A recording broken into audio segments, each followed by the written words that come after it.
പുതിയ ആളാണെങ്കിലും പഴയ ആളാണെങ്കിലും നിങ്ങൾ 2 സിനിമ 3 സിനിമ ചെയ്തിട്ടാണല്ലോ പിന്നെ കുറേ അഭിപ്രായം വരും. ഇപ്പം ചീഫ് അസിസ്റ്റൻ്റ് തൊട്ട് വന്നു ഈ ഷൂട്ടിങ് ഒരാൾ ഈ ഷൂട്ടിങ് ഇങ്ങനെ എടുത്താലോ ചോദിക്കും, ആർട്ടിസ്റ്റിന് സജഷൻ പറയും.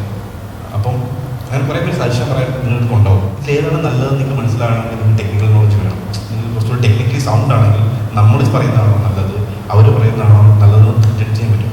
പിന്നെ സിനിമയുടെ ഒരു ഹൈറാർക്കി വെച്ചിട്ടും സിനിമയുടെ ഒരു ടോട്ടൽ സ്വഭാവം വെച്ചിട്ടും ഡിസിഷൻ മേക്കിംഗ് ഭയങ്കര ഇമ്പോർട്ടൻ്റ് ആണ്. നിങ്ങൾ ടക്ക് ഡിസിഷൻ എടുത്തിരിക്കണം. അപ്പം നിങ്ങൾ പറയുന്നത് തെറ്റായിരിക്കും ശരിയായിരിക്കും, നിങ്ങളുടെ ഡിസിഷൻ ഭയങ്കര ഇമ്പോർട്ടൻ്റ് ആണ്.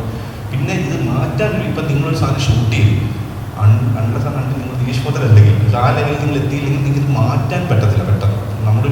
ഒരു ഫുൾ ഡേ എടുത്ത് ഷൂട്ട് ചെയ്ത് കഴിഞ്ഞു, ചെറിയ ബജറ്റുള്ള പടമാണ്, ഫുൾ ഡേ ഷൂട്ട് ചെയ്ത് കഴിഞ്ഞു, പിന്നെ നിങ്ങൾക്ക് തോന്നുവാണ് ഇതല്ല വേണ്ടിയിരുന്നത്, വേറൊരു സാധനമാണ് വേണ്ടിയിരുന്നതെന്ന് തോന്നുവാണ്. അന്നേരം അത് എല്ലാ സിനിമയിലും